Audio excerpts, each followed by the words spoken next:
샬롬. 3월 23일 화요일 하나님 나라를 시작하는 말씀 묵상 시간입니다. 오늘은 젊은이를 누리에 김윤정 집사님께서 추천해 주신 찬양으로 시작하고자 하는데요. 사연을 먼저 읽어드릴게요. 높은 뜻 광성교회 시절 3부 찬양팀에서 봉사를 하였는데 찬양팀에 들어갈 때 기존 여자 싱어들이 그만두면서 저 혼자 여자 싱어가 되었습니다. 들어간 지 한 달도 채 안 된 상황에서 찬양팀 목사님께서 1절 앞부분을 혼자 부르라고 하셔서 정말 몇 번이고 집에서 혼자 녹음하면서 열심히 찬양 준비를 했습니다. 즐겨 부르던 찬양이었음에도 또 고작 8마디밖에 안 되는 부분이었는데도 왜 그렇게 떨리고 걱정되던지 주님께 잘하게 해달라고 걱정하지 않게 해달라고 엄청 기도를 했던 기억이 납니다. 이 곡이 바로 마커스의 주를 위한 이곳에 라는 곡입니다. 하나시를 준비하면서 다시 이 곡을 듣는데 그때의 설렘과 걱정했던 기억들이 떠오르면서 현재 나는 그때처럼 주님께 열심으로 기도를 드리고 있나 생각이 들었습니다. 삶은 더 힘들고 우울감마저 들고 주위에서는 기독교에 대한 비난이 커져가는 이때에 더 주님을 찾아야 하는데 찾지 않는 나약한 제 모습을 보게 되었습니다. 많이 힘든 시기이지만 주님은 우리를 언제나 지켜주시며 이 어려운 시기도 잘 이겨낼 수 있는 힘을 주신다는 것 잊지 않고 열심으로 기도하는 주님이 찾으시는 예배자가 되게 해주세요. 이렇게 사연 보내주셨습니다. 집사님의 진솔한 고백과 소망이 담겨져 있는 사연이 마음에 와 닿는데요. 추천해 주신 찬양 마커스의 주를 위한 이곳을 찬양 함께 들으시고 김윤정 집사님께서 말씀 봉독해 주시겠습니다.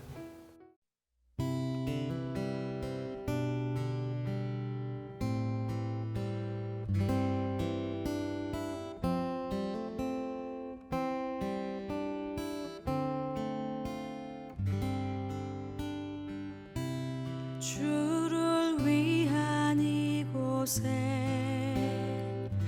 예배하는 자들 중에 그가 찾는 이 없어 주님께서 슬퍼하시네.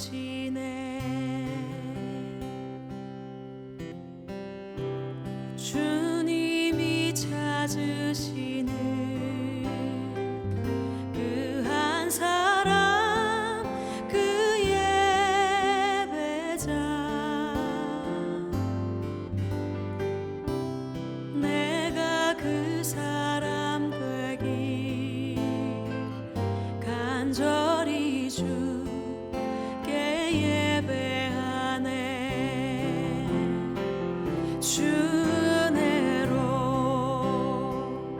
이곳에 서 있네. 주 임재에 엎드려 절하네. 그 어느 것도 난 필요 없네. 주님만 경배해.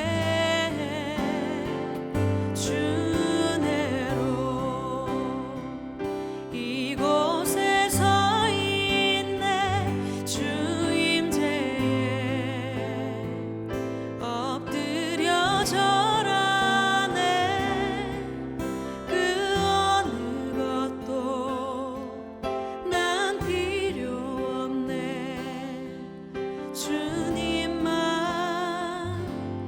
경배해. 이 시간 우리의 모습을 돌아봅시다. 주님이 찾으시는 한 사람 그 예배자 되기를 원합니다.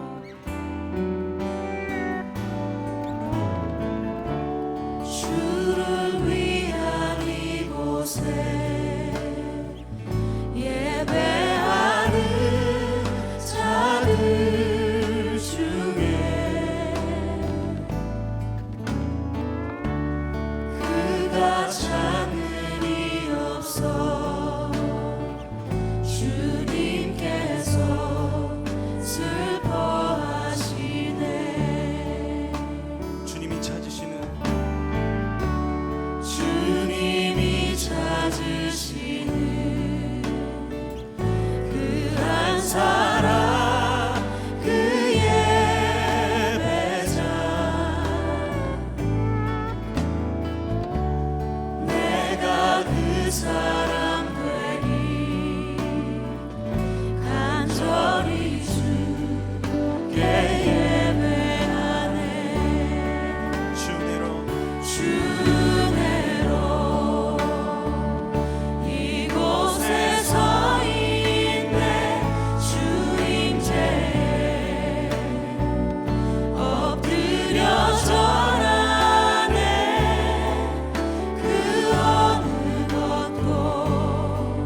어떤 모습을 이 시간을 기합니다.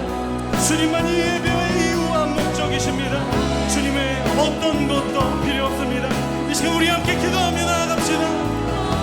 주님 하나님, 우리가 주님의 은혜로 서 있습니다. 하나님의 신실하신 오늘도 우리가 주님 앞에 서 있습니다. 하나님 우리의 모습 주님 다시 바라봅니다. 하나님 주님 앞에서 하나님 처참하게 내 마음을 부어줄 수밖에 없는 모습을 주님 보여주셔서 오늘도 힘내고 계시는데 하나님 그 위험 앞에 걸어가신 주님 앞에 우리가 겸손히 엎드려 주님만 예배합니다. 주님의 은혜로 오늘도 우리를 새롭게 하시는 주님, 그 완전하신 사랑, 오늘도 우리를 붙드신 주님을 찬양합니다.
주님만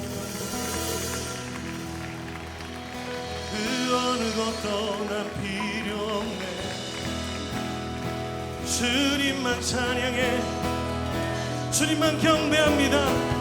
왕 되신 주님께 영광을 올려드립니다. 주님의 이름만 찬양합니다. 우리 구원이 되시는 주님 찬양합니다. 할렐루야.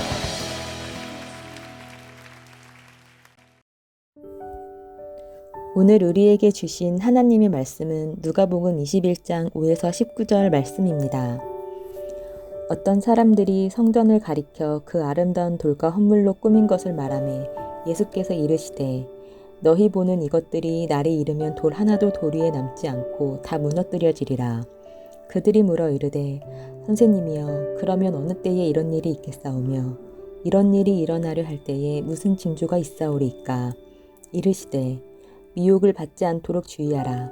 많은 사람이 내 이름으로 와서 이르되 내가 그라하며 때가 가까이 왔다 하겠으나 그들을 따르지 말라. 난리와 소요의 소문을 들을 때에 두려워하지 말라. 이 일이 먼저 있어야 하되 끝은 곧 되지 아니하리라. 또 이르시되 민족이 민족을 나라가 나라를 대적하여 일어나겠고 곳곳에 큰 지진과 기근과 전염병이 있겠고 또 무서운 일과 하늘로부터 큰 징조들이 있으리라.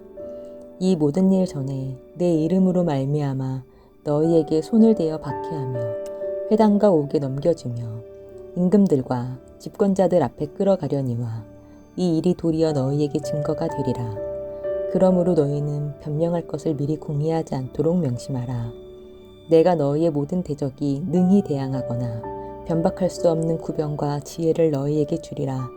심지어 부모와 형제와 친척과 벗이 너희를 넘겨주어 너희 중에 며칠 죽이게 하겠고 또 너희가 내 이름으로 말미암아 모든 사람에게 미움을 받을 것이나 너희 머리털 하나도 상하지 아니하리라. 너희의 인내로 너희 영혼을 얻으리라. 아멘. 아름다운 돌과 헌물로 꾸며진 예루살렘 성전에 대한 이야기를 들으신 예수님은 예루살렘 성전이 파괴될 것이라 말씀하십니다. 돌 하나도 돌 위에 남지 않고 다 무너뜨려지리라 말씀하십니다. 수천 년간 이스라엘과 하나님과의 관계를 상징하는 예루살렘 성전에 대해 강한 자부심을 가지고 있었던 이스라엘 사람들에게는 지금 예수님께서 하시는 말씀이 너무나 큰 충격이었을 것입니다. 그래서 언제 이러한 일이 있을 것인지, 어떤 징조 후에 예루살렘 성전이 무너지게 될 것인지 예수님께 질문합니다. 예수님은 예루살렘 성전이 무너지기 전 일어날 징조들에 대해서 설명해 주십니다. 내가 그리스도라 말하는 이들에게 속지 말아라. 민족과 나라가 전쟁이 일어나며 큰 지진과 기근과 역병의 징조가 생길 것이며 예수님을 믿는다는 이유로 박해당할 것이라고 말씀하십니다. 예수님께서 말씀해 주신 이러한 징조들은 실제로 AD 70년 예루살렘 성전 파괴 전에 일어난 일이기도 하지만 세상의 끝날, 종말에 대한 말씀이기도 합니다. 지금 우리는 예루살렘 성전 파괴라는 역사적 사건과 세상의 종말 사이에 살고 있습니다. 예수님은 지금의 시대를 사는 우리에게 어떤 말씀을 들려주고 싶으신 것일까요?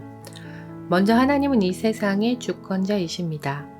역사를 이끌고 계시며 지금도 이끌어가고 계시는 분이십니다.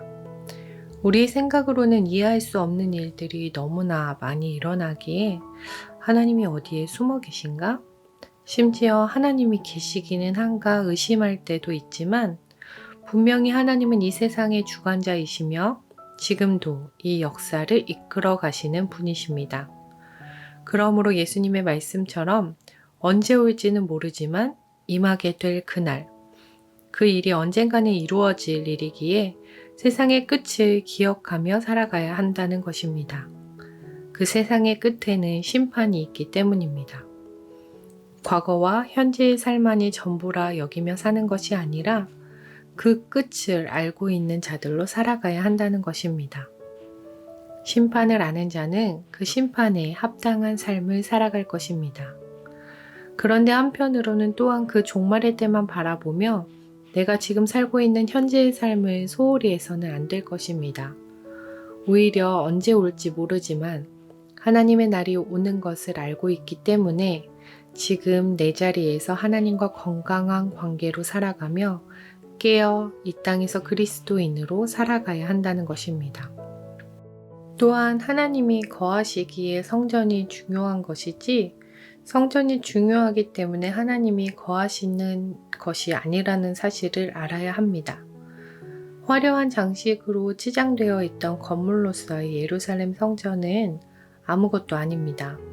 그렇기에 돌 위에 돌 하나도 남지 않을 정도로 파괴되어 버릴 수 있는 것입니다. 교회도 마찬가지입니다. 교회의 건물이 거룩한 것이 아니라 하나님을 진정으로 예배하는 그곳이 교회가 되는 것이기에 교회는 세상에서 해야 할 사명을 감당할 수 있도록 기도하며 깨어 있어야 할 것입니다.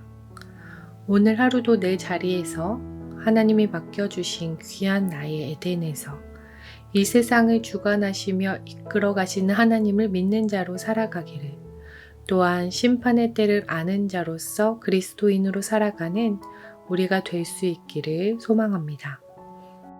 기도하겠습니다. 하나님, 이 세상을 만드시고 지금도 이끌어 가시는 창조의 하나님이심을 믿습니다. 세상의 끝을 아는 지혜자들로 내가 있는 이 자리, 이 시간을 소중히 여기며 하나님의 사람으로 살아가는 높은 뜻 우신 공동체 되게 하여 주옵소서. 감사드리며 예수님 이름으로 기도드립니다. 아멘.